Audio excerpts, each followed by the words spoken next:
Assalamualaikum warahmatullahi wabarakatuh. Apa kabar adik-adik semuanya? Semoga dalam keadaan sehat walafiat tanpa kurang satu apapun ya, dan tetap mengikuti protokol kesehatan. Dan yang paling penting tetap semangat belajar meskipun dalam kondisi yang tidak baik ini, dalam situasi pandemi ini, semoga kalian tetap semangat, tetap bekerja keras, tetap rajin belajar ya. Karena usaha keras, kerja keras kita yang kita lakukan hari ini, suatu hari pasti akan membawa kita ke tempat yang lebih baik ya. Oke, sip ya. Sebelum kita belajar, kakak akan memperkenalkan diri terlebih dahulu, karena kata orang kalau tak kenal maka tak sayang. Ya, perkenalkan nama kakak Bayi Vanessa Rizky Liakusuma, biasa dipanggil Vanessa, biasa dipanggil Kiki. Kakak dari program studi pendidikan kimia Fakultas Keguruan dan Ilmu Pendidikan Universitas Mataram. Saat ini sedang menjalani program pengenalan lapangan persekolahan di SMA 1 Solong. Nah, sekarang kita akan belajar tentang ikatan kovalen, ya. Ikatan kovalen adalah pembentukan ikatan antara unsur non-logam dengan unsur non-logam lainnya dengan cara penggunaan bersama pasangan elektron. Kalau ikatan ion kan kemarin pembentukan ikatan antara logam dengan non-logam dengan cara serah terima elektron. Ya, beda ya ikatan kovalen dan ikatan ion. Nah, ikatan kovalen itu ada ikatan kovalen tunggal, rangkap 2, rangkap 3, ada juga kovalen koordinasi. Nah, berdasarkan cara pembentukan ikatannya, kakak akan memberikan contoh agar kalian punya gambaran nih, kenapa sih bisa tunggal, kenapa bisa rangkap 2, kenapa bisa rangkap 3, kenapa bisa kovalen koordinasi. Ya, kita akan belajar pertama dari ikatan kovalen tunggal. Ikatan kovalen tunggal itu pembentukan ikatan yang melibatkan penggunaan bersama satu pasang elektron, ya, satu pasang elektron. Kalau satu pasang elektron berarti ada 2 elektron yang terlibat, ya, bukan 3, karena pasangan itu 2, bukan 3 atau 4, ya. Oke, sekarang kita coba contohin ya, kakak akan memberikan contoh pembentukan ikatan kovalen tunggal. HCl, ya. H itu pertama-tama kita cari dulu konfigurasi elektronnya. H itu bilangan atomnya 1, berarti konfigurasi elektronnya 1s1, sehingga elektron valensinya sama dengan 1. Kok 1K elektron valensinya? Ini ya, ingat elektron valensi adalah elektron pada kulit terluar, ya. 17 Cl, bilangan atomnya 17, konfigurasi elektronnya 1s2, 2s2, 2p6, 3s2, 3p5. Kakak anggap kalian sudah bisa ya membuat konfigurasi elektron. Nah, sekarang kita lihat elektron valensinya. Tuh, 7 ya. Kok nggak 5, Kak? Ingat, kalau misalnya dia tidak berakhir di subkulit S, maka S yang terakhir diisi harus selalu diikutsertakan. Jadi kan dia berakhir di subkulit P nih, berarti S yang terakhir harus tetap dilibatkan. Oke, jadi elektron valensinya sama dengan 7. Sekarang kita gambar struktur Lewisnya. H itu 1 elektron, Cl itu ada 7 elektron. 1, 2, 3, 4, 5, 6, 7. Ini kakak kasih garis dulu ya, menandakan dia belum berikatan. Kita bikin logikanya dulu. H itu hanya punya 1 elektron. Ya, H hanya punya 1 elektron, sehingga dia tidak memenuhi kaidah duplet ataupun kaidah oktet, sehingga dia tidak stabil. Dan H itu tidak mungkin melepaskan elektronnya, karena dia cuma punya 1 elektron, jadi dia tidak mungkin melepaskan elektronnya. Ya, dia akan jaga sekuat tenaga si elektronnya itu. Dan Cl itu punya 7 elektron, sehingga dia belum menggenapi atau belum memenuhi aturan oktet, ya, karena elektronnya 7, kalau oktet kan 8. Nah, si Cl juga tidak mungkin menangkap elektron karena tidak ada yang ditangkap. Jadi dia akan menggunakan bersama pasangan elektron untuk berikatan. Ya, menggunakan bersama pasangan elektron untuk berikatan, ya. Ini pasangan elektron namanya. Dari elektron kontribusi dari H dan kontribusi dari Cl untuk membentuk ikatan. Sehingga terbentuklah ikatan HCl, ya. Terbentuk ikatan HCl. Nah, ini adalah penggunaan bersama 1 pasang elektron, ya. Nah, dengan demikian dia menjadi molekul, menjadi unsur yang stabil setelah berikatan. Kalian bisa lihat, sekarang kita lihat perbandingannya sebelum dan setelah berikatan. Tadi sebelum berikatan, H hanya punya 1 elektron, setelah berikatan H punya 2 elektron. Cl sebelum berikatan punya 7 elektron, sekarang punya 1, 2, 3, 4, 5, 6, 7, 8. Ada 8 elektron, berarti keduanya sudah mencapai kestabilan karena sudah mengikuti kaidah duplet dan kaidah oktet. Ya, paham sampai sana ya? Selanjutnya kita akan membahas tentang ikatan kovalen rangkap 2. Jadi kalau rangkap 1 dia menggunakan 1 pasang elektron, kalau rangkap 2 dia menggunakan 2 pasang elektron ya. 2 pasang elektron berarti ada 4 elektron yang terlibat. Contoh Kak, oke contoh. Pembentukan O2. O itu bilangan atomnya sama dengan 8. Berarti konfigurasi elektronnya 1s2, 2s2, 2p4. Sehingga elektron valensi dari O sama dengan 6 ya. 6 ya. Nah, sekarang kita menggambarkan struktur O. 1, 2, 3, 4, 5, 6. Ya, punya 6 elektron. Nah, Kakak akan menggambarkan satu lagi, tapi dengan struktur Lewis yang berbeda. Untuk memudahkan kita mengidentifikasi elektron yang terlibat dari mana saja. Ya. 1, 2, 3, 4, 5, 6. Ya. Jangan bingung sama tanda Lewis ini hanya untuk memperlihatkan kalian bagaimana terbentuknya ikatan tersebut. Sekarang kita buat pembentukan dari O2. Ya. O 1, 2, 3, 4, 5, 6. 1, 2, 3, 4, 5, 6. Ya. Sekarang kita melogikakan dulu. O punya 6 elektron, sehingga dia butuh 2 elektron untuk membentuk ikatan atau untuk memenuhi kaidah oktet. Ya. Kedua O ini sama-sama membutuhkan 2 elektron. Sehingga terbentuklah ikatan kovalen rangkap 2 ya. Ini satu pasang elektron, ini satu pasang elektron sehingga terlibat penggunaan 2 pasang elektron secara bersamaan. Ya, kalau tadi O sendiri ya, sendiri dia punya 6 elektron. Tapi karena dia butuh 2 elektron, maka dia berikatan dengan O yang lainnya untuk membentuk ikatan kovalen rangkap 2 atau untuk memenuhi kaidah oktet. Sekarang tadi kan elektronnya O sendirian ada 6 ya. Sekarang kalau misalnya setelah dia berikatan, maka ikatan kovalen elektronnya O jumlahnya 1, 2, 3, 4, 5, 6, 7, 8 ya. Yang di sebelah juga seperti itu. Berarti terbentuk ikatan kovalen rangkap 2 ya. Ini sehingga gambarnya kalau kita pakai garis-garis ya seperti ini ya. Ingat satu garis itu melambangkan 2 elektron. Selanjutnya ikatan kovalen rangkap 3. Kalau ikatan kovalen rangkap 3 itu dia melibatkan 3 pasang elektron ya, berarti ada 6 elektron yang terlibat di sana. Nah, contoh Kak pembentukan ikatan rangkap 3. Oke, contoh N2 ya, pembentukan N2. N itu bilangan atomnya 7. Sehingga konfigurasi elektronnya 1s2, 2s2, 2p3. Sehingga elektron valensinya sama dengan 5. Oke, kita gambar struktur Lewis dari N. 1, 2, 3, 4, 5. Satu lagi dengan struktur Lewis yang berbeda. 1, 2, 3, 4, 5. Ya.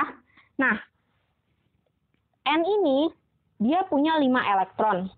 Sehingga untuk memenuhi kaidah oktet dia butuh 3 elektron. Ini N yang ini ya. Karena unsur yang sama maka kondisinya juga sama. Sama-sama membutuhkan 3 elektron untuk mencapai kestabilan atau untuk memenuhi kaidah oktet. Sehingga terjadilah ikatan antara N dengan N. Ini ya. Dengan N. Di sini aja ya. N dengan N ya. Karena ini ada 3 pasang elektron, 1, 2, 3. Maka ini disebut sebagai ikatan kovalen rangkap 3. Ya, gambarnya seperti ini. 1, 2, 3. Ya, untuk mencapai kestabilan. Tadi N punya 5 elektron, setelah berikatan N punya 8 elektron. Kita buktikan ya. Tadi ini jumlahnya hanya 5, setelah berikatan 1, 2, 3, 4, 5, 6, 7, 8. Ya, jadi seperti itu pembentukan ikatan kovalen rangkap 3. Oke, selanjutnya kita akan membahas tentang ikatan kovalen koordinasi. Kalau ikatan kovalen rangkap 2, tunggal, rangkap 2, rangkap 3, itu kan elektron yang digunakan untuk berpasangan adalah kontribusi dari unsur-unsur yang saling berikatan, ya. Tapi kalau kovalen koordinasi, pasangan elektron yang digunakan untuk berikatan itu hanya berasal dari satu unsur saja. Jadi hanya satu yang menyumbangkan pasangan elektron agar dapat membentuk ikatan, ya. Contoh Kak, oke contoh pembentukan SO3. Kita bikin dulu konfigurasi elektron seperti biasa ya. Nomor atomnya S16. Konfigurasi elektronnya 1s2, 2s2, 2p6, 3s2, 3p4. Sehingga elektron valensinya sama dengan 6. Jadi struktur Lewisnya 1, 2, 3, 4, 5, 6. Ya. Sekarang O. Kita ambil nomor atom O8. Sehingga 1s2, 2s2, 2p4. Elektron valensinya juga sama dengan 6. Elektron valensinya O juga 6 ya. Kita gambar strukturnya 1, 2, 3, 4, 5, 6. Nah, sekarang kita akan membuat ikatan dalam SO3. Cara pertama, gambar dulu atom pusatnya beserta elektronnya. Kak, kok yang jadi atom pusat S? Ingat ya, cara gampangnya ketika kita menentukan atom pusat, kita lihat dulu senyawanya apa. Yang paling sedikit jumlahnya itu adalah atom pusatnya. Itu cara gampangnya ya. Jadi SO3, atom pusatnya S karena S sendirian, O bertiga ya. H2O, atom pusatnya O ya. Nah, sekarang kita sudah gambar S, kemudian ada 3O. Gambar 3O. 1, 2, 3. Nah, S itu kan elektronnya 6. Jadi dia butuh 2 elektron lagi untuk mencapai kaidah kaidah oktet gitu ya, atau 8 elektron. Nah, jadi dari mana dia dapat yang 2 elektron itu? Elektron 2 itu didapatkan dari ikatan dengan O, ya, dengan penggunaan bersama elektron bersama O. Bersamalah dia menggunakan elektron dengan O. Ya, agar si O juga bisa mencapai kestabilan. Ya. Nah, pas ya. Sekarang kita lihat jumlah elektron S. 1, 2, 3, 4, 5, 6, 7, 8. Sudah mencapai kaidah oktet. O, sekarang kita hitung. 1, 2, 3, 4, 5, 6, 7, 8. Juga sudah mencapai ikatan kestabilan kaidah oktet. Ya. Nah, ini namanya apa? Ini namanya ikatan kovalen rangkap 2. Kovalen rangkap 2. Oh, kan Kak, kita lagi bahas koordinasi, kok tiba-tiba ke kovalen rangkap 2? Ya, sabar ya. Jadi, ini pembentukan ikatan kovalen rangkap 2 ya, karena penggunaan bersama pasangan elektron ya. Penggunaan bersama 2 pasang elektron ya. Nah, yang ini kita lihat ya. S ini sudah memenuhi kaidah oktet. Ya kan sudah memenuhi kaidah oktet. Jadi dia nggak perlu lagi minjem elektron sama O. Ya, jadi O tidak perlu memberikan elektronnya untuk berikatan dengan S. Cukup S yang menyumbangkan elektronnya untuk dapat berikatan dengan O. Ya, sama dengan yang di atas juga seperti itu. Ya. Nah, sekarang kita lihat apakah O yang lain juga sudah memenuhi kaidah oktet. Kita hitung ya. 1, 2, 3, 4, 5, 6, 7, 8. 8, pas. 1, 2, 3, 4, 5, 6, 7, 8. Nah, sudah memenuhi kaidah oktet. Inilah yang disebut sebagai ikatan kovalen koordinasi, di mana pembentukan ikatan itu hanya berasal dengan menggunakan pasangan elektron yang hanya berasal dari satu unsur saja, hanya berasal dari si S aja. Kalau kita gambar strukturnya seperti ini ya, S rangkap 2O, ini kakak hapus saja ya. S rangkap 2O, tanda panah O, tanda panah O. Tanda panah itu menunjukkan ikatan kovalen koordinasi. Senyawa kovalen itu ada yang polar dan ada yang nonpolar. Kapan dia polar, kapan dia nonpolar, Kak? Gitu ya. Kalau dia polar, biasanya perbedaan keelektronegatifan antara unsur-unsur yang berikatan itu besar, gitu ya. Sedangkan kalau yang nonpolar, perbedaan keelektronegatifannya itu hampir tidak ada, sangat kecil sehingga dianggap tidak ada, ya. Nah, kalau misalnya kalian ingat, harusnya masih ingat ya, karena baru-baru selesai tabel periodik unsur. Sifat kecenderungan, ya. Semakin ke kanan dalam tabel periodik unsur, semakin besar nilai keelektronegatifannya, ya. Jadi kalau kalian lihat nih, H sama O misalnya membentuk H2O, kalian bisa mengira-ngira nih, oh H sama O jaraknya lumayan nih.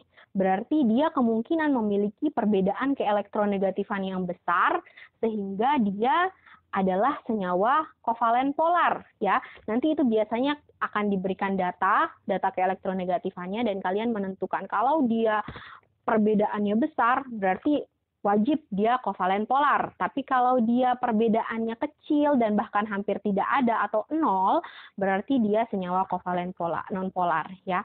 Kak, ada lagi nggak cara mengidentifikasinya? Ada. Ya, kalau kovalen polar itu dia punya yang namanya PEB, pasangan elektron bebas. Kalau kovalen nonpolar, dia tidak punya PEB atau pasangan elektron bebas, ya. Dia tidak, kalau polar punya PEB, nonpolar tidak punya PEB, ya. Punya PEB. Kalau yang nonpolar tidak punya PEB. Contoh, Kak. Oke, contoh. Sekarang Kakak mau memberikan contoh H2O, ya, H2O. H2O. H itu bilangan nomor atomnya 1, konfigurasi elektronnya 1s1, sehingga struktur Lewisnya seperti ini, ya. O itu 8, 1s2, 2s2, 2p, 4. Sehingga O 1, 2, 3, 4, 5. 6 ya, punya 6 elektron. Sekarang kita gambar ikatannya. O, karena ada 2 O maka taruh aja si O di tengah ya. Karena ada 2 H gitu maksudnya. O ini punya 6 elektron. 1, 2, 3, 4. Nah, dia punya 6 elektron. Dia butuh 2 elektron untuk berikatan. Ya, dia butuh 2 elektron untuk berikatan. Dari mana, Kak, dapat 2 elektron? Dari 2H. H yang satu nyumbang 1 elektron, yang satunya nyumbang 1 elektron. Ya, dari sini kita lihat. Loh, PEI sama PEB-nya mana, Kak? Nah, ini disebut sebagai PEI atau pasangan elektron ikatan ya. Ada yang dari H, ada yang dari O. Ini juga namanya PEI. Nah, ini namanya PEB, pasangan elektron bebas. Jadi dia memang pasangan elektron bebas, bukan berikatan dengan yang lainnya. Ya, dia sendiri nih, dia bebas gitu ya. Dia punya PEB. Oke, selanjutnya yang tidak punya PEB atau kovalen nonpolar. Contoh, Kak, CH4 ya. H itu kan 1 ya. Nih, kalau C 6. Nomor atomnya 6, sehingga konfigurasi elektronnya 1s2, 2s2, 2p2. Sehingga C gambarnya 1, 2, 3, 4. Ini Kakak hapus ya. Nah, sekarang kita akan melihat pembentukan ikatan pada CH4 ya. Kita harus berangkat dulu CH4 itu adalah senyawa kovalen nonpolar, oke? Nah, C 1 2 3 4. Nah, kita lihat bahwa C itu punya 4 elektron. Kalau dia punya 4 elektron, berarti dia butuh 4 lagi untuk mencapai kaidah oktet. Ya, gimana caranya? Ngambil 4 berikatan dengan 4H. Ya, berikatan dengan 4H. H, H, H, H. Ya, akhirnya H memenuhi kaidah duplet, C memenuhi kaidah oktet. Tapi dia tidak punya PEB. Ya, lihat semuanya. Ini adalah PEI. Semuanya PEI, nggak punya PEB. Ya, jadi kalau misalnya kalian nih udah lihat data keelektronegatifannya, kalian lihat, oh ini kira-kira kovalen polar nih gitu. Kalian cek lagi, cross check dengan menggunakan cara yang ini, melihat apakah dia punya PEI atau apakah dia punya PEB atau tidak, ya. Nah, semoga itu sekian pembelajaran kita hari ini tentang ikatan kovalen. Semoga kalian bisa mengerti dan memahami. Kakak harap kalian mau bekerja keras, mau lebih rajin lagi membaca buku, disinkronkan materinya dengan apa yang kakak ajarkan hari ini. Semoga bermanfaat buat kalian. Dan kalau misalnya kalian ada pertanyaan atau ada kebingungan gitu ya, biar kalian nggak salah jalan, jadi ditanyakan ya, jangan takut bertanya. Apapun pertanyaannya silahkan ditanyakan. Mau pembelajaran yang sekarang atau yang sebelum-sebelumnya juga boleh ditanyakan. Kalian boleh bertanya lewat Google Classroom, bertanya kepada Pak Gurunya langsung, atau bisa pada saat simulasi belajar, atau bisa menghubungi kakak di nomor ini ya. Ini nomor WhatsApp kakak. Silahkan kalian bisa hubungi kalau misalnya kalian ada kesulitan atau ada pertanyaan. Dan kalaupun kalian bertanya secara personal kepada kakak, akan kakak sampaikan kepada Pak Guru kesulitan belajar kalian ya, agar kita sama-sama bisa luruskan. Ingat bahwa ini adalah fondasi dasar kalian ya untuk kimia, jadi jangan sampai nggak mengerti ya, karena kalau kalian nggak mengerti, terus nanti lanjut ke tingkat selanjutnya nanti akan lebih sulit. Jadi dari sekarang kalau nggak paham, cepat tanya ya, Kak, saya nggak ngerti soal ini, Kak, saya nggak ngerti tentang ini. Silahkan ditanyakan, kakak welcome sama pertanyaan kalian, justru kakak senang banget kalau kalian mau bertanya ya. Terima kasih. Sekian dari kakak. Wabillahi taufiq wal hidayah. Wassalamualaikum warahmatullahi wabarakatuh.